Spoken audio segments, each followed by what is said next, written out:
Comme tous les jours depuis plus d'un mois, les hélicoptères d'attaque surveillent la base de Rémine. Sur le tarmac, les équipes au sol chargent les bombes. 250 kilos, 500.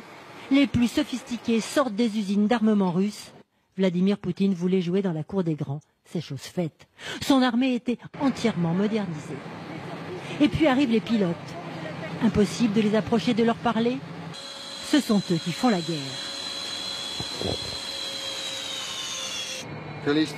Nous avons augmenté le nombre de cibles visées par nos avions. Désormais, par sortie, on confie à un équipage 2 ou 3 cibles, parfois 4. L'analyse des résultats montre que nos frappes sont très efficaces. Ici, personne ne parle politique. Les hommes sont là pour accomplir les ordres du président, anéantir les djihadistes quels qu'ils soient.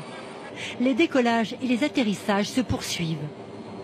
Il y aurait sur cette base plus d'une quarantaine d'avions de combat, de bombardiers et un nombre indéterminé d'avions de surveillance. Les sorties se multiplient sur l'aéroport de Latakia. Il y en a eu pour le seul mois d'octobre plus de 70. C'est 10 fois plus que celles faites par la coalition menée par les Américains. Moscou fait aussi la démonstration de sa capacité à projeter une force à des milliers de kilomètres. Les travaux d'aménagement se poursuivent. Des centaines de baraquements climatisés ont été acheminés par pont aérien de Russie pour héberger les 4000 hommes de cette base. Il faut stopper les terroristes et les éloigner de notre patrie. Il ne faut pas qu'ils puissent venir chez nous.